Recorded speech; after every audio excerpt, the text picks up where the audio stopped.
Good afternoon, friends. Let's look at the third session on building vocabulary. We've already seen etymology, which is root, prefix, suffix in the first session on building vocabulary. Second session worked on the same lines on etymology, where we covered prefixes with you in detail. This session basically focuses on a concept called word families. If you probably have gone through the first session on intro to vocabulary, we spoke about word families wherein similar word meanings can be grouped into one.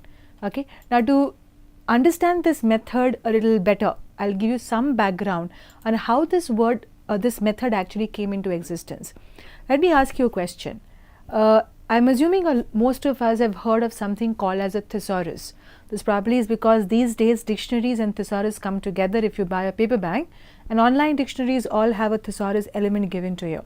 Okay. If I ask you, what is the difference between a dictionary and a thesaurus? Meaning, when is it that you would refer a dictionary and when is it that you would actually want to use a thesaurus? Okay. To help you a bit answer that question, I'll give you the origin of thesaurus. It actually means treasure. It refers to a concept called treasure of something. So, thesaurus actually is a treasure of words. So, what would be a difference between a dictionary and a thesaurus? Think a bit. Maybe on thinking a little, you'll probably come up with an answer. If I don't know the meaning of the word, I will use a dictionary. That's the basic objective. But if I know the meaning of the word and I'm looking at alternate word meanings, is when the thesaurus concept comes into place, which is absolutely correct. Okay. Now, so what is thesaurus actually? All words having similar meanings put together. Can I really call them synonyms? Actually, no. Because if you check up the meaning of a synonym, it refers to a word which is similar in meaning and usage.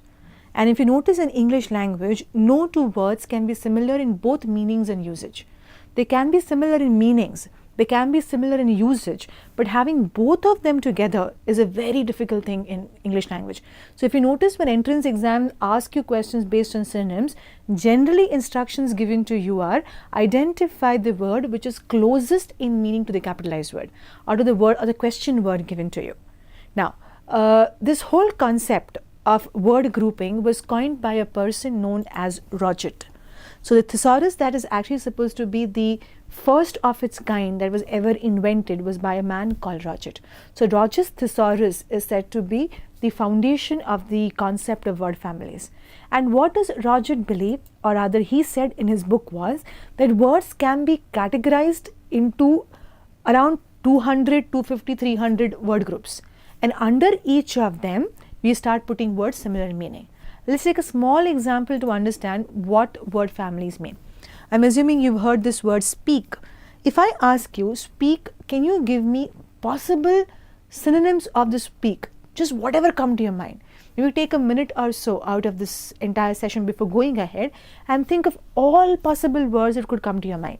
There are around about 40 of them that come to your mind. Something, let's say, like a whisper, a chatter, gossip, talk, tell, say, announce, communicate, converse, debate, argue, n number of words. Okay, just to give you a fair idea, this is how they could look like. So many words possibly can come in which are words similar to speak or are synonyms of speak. But if carefully look at these words, are they actually synonyms of speak? When I say speak the truth, tell me the truth, talk the truth, what is it that we can use? Can you replace speak with any other word there? So are there actually synonyms of speak, or they can be further categorized into some things? Can they be further categorized into smaller families? So can we do that? Can we try doing that? Let's see if we can. Let's keep the head word speak constant. Keeping the head word speak constant, let's use few words and start categorizing these words. The closest to the word speak that we probably will get will be talk, tell, say. Talk, tell, say would be the closest to speak. Okay. But now let's look at other forms that can come in. When we have to use speak informally, what are the words I could use? Let's chat, let's gossip, let's blabber, something of that sort. More than that, let's chat or gossip. So chat or gossip, though means speak, are slightly informal way. I won't tell my boss, let's chat. Okay, let's chat or so and so. There will be a slight difference in it, but with a friend, we are chatting or if it's an online source, we can still do the function of chatting out there. Any other way? Let's look at a formal way. Communicate, converse, convey, discuss could probably be a formal way of speak. Let's say if I want to use an aggressive form of speak, which are the words I could use: argue, debate, I could use enunciate, I could use vocalize. These words may not aggressive, but kind of an assertion that is implemented when we talk about these words in connect to speak. A subdued form of speak could be murmur, could be a whisper. These becomes a subdued form of the word speak. Mumble maybe also would come in this category. If I'm communicating with a larger audience, what are the words with speak that I can use? Announce. I can talk about address. These are not used for a smaller audience. Okay, I don't talk to a friend and say I'm announcing something. It generally is for a larger audience when we use the word announce. A higher pitch of speak could be yell, could be shout, could be scream.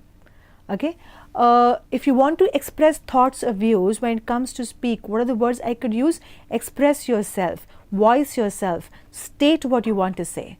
These become, so essentially if you look at this chart now or this slide now, the word is speak, that is the head word there, but the other synonyms of speak could be further grouped into these categories. That's what a word family is. Head word is speak, and all the other words basically would comprise what comes under the head word speak. This is what Roger essentially said. So if we can actually take up words which are difficult for us to know, difficult for us to remember, and start grouping them here. Okay, so now I am assuming you've understood the concept of word families. If you've understood the concept of word families, let's say, how do I create word families? Can I create them one, or should I use the existing ones? What are the sources from where word families can be done? One, the internet provides you with a lot of word families. You would probably use the internet and look at word families. There are certain groupings of words being done in your SHP, in the word list on your SHP. These groupings have happened in terms of all mythology words put together. These have happened in terms of all legal words put together, something of that sort. So you could probably use that element of word families, or a better way would be, can you create your own word families? Can you create word families based on the kind of words that you have come across?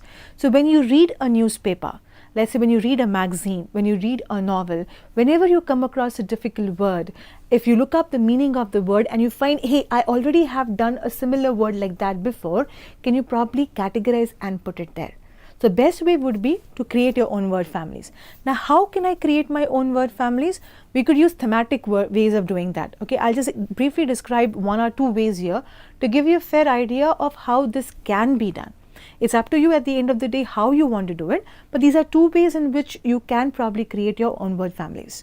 Now, before I help you understand that, a word of caution here is that word families as a method works when the pool of words evaluated in an entrance exams are defined, where somewhere down the line we can say these are the kind of words basically entrance exams evaluate, which probably is a lot true with exams like GRE. GRE used to have this Barron's word list earlier, where they knew that this is the kind of word grouping or words that are evaluated.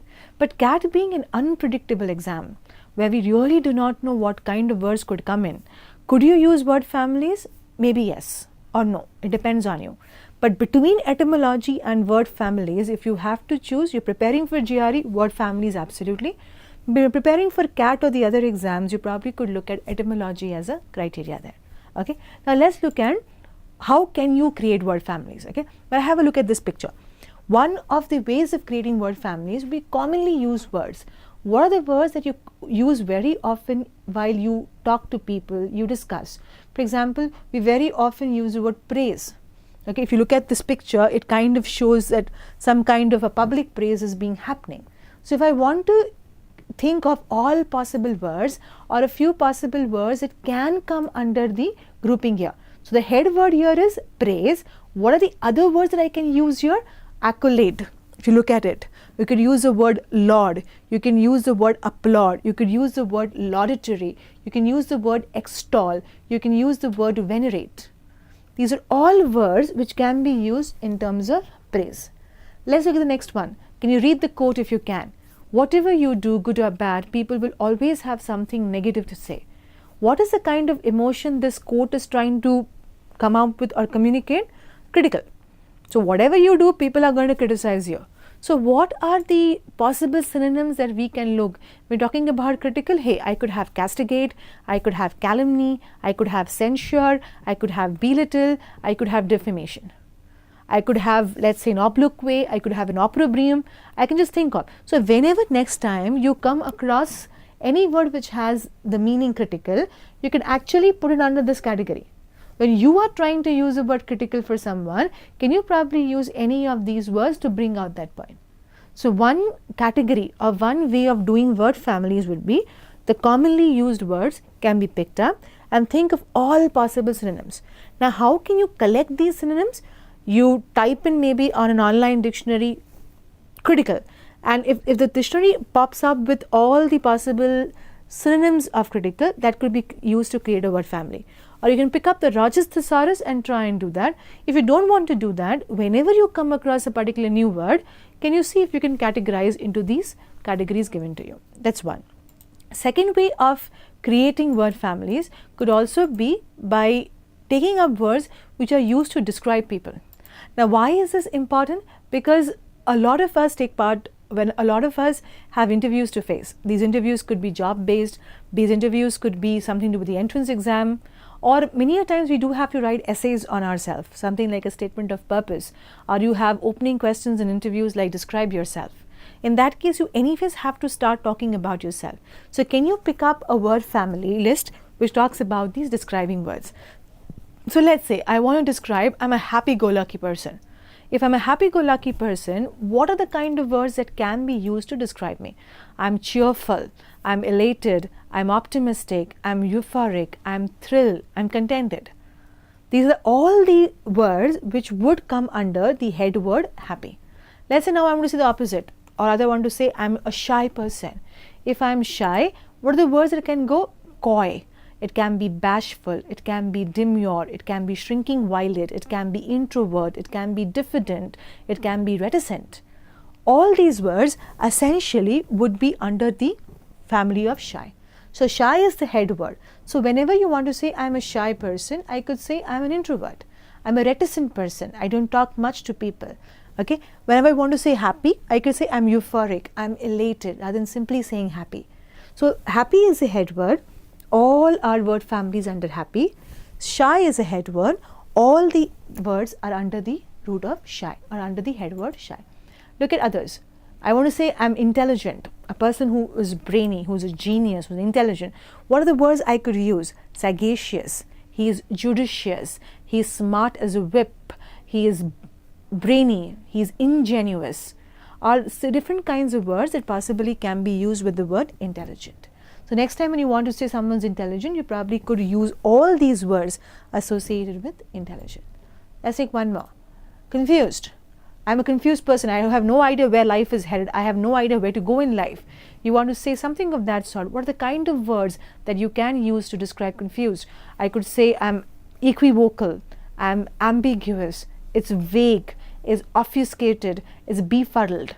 All these are words that can possibly be used to indicate confused as a word. So these are different ways in which word families can be created. Again, for doing something of this sort, you will have to put in some efforts on your own. But trust me, the moment you put in efforts to create your own word families, the remembrance will be faster. Much, much faster as compared to going through a word family list someone else has created. So if you can actually sit down and create your own word families and try and remember words through that way. So apart from etymology, another brilliant way of remembering words, this especially works a lot for people whose vocab is pretty decent and who still want to improve their vocabulary. So a lot of people who work, and when they have to interact in English language and want to improve their language skills, word families, especially words like these or groupings words like these, come in very handy for people to work on vocabulary. So you probably could either use word families uploaded on your homepage, or you could try and create your own word families to learn words.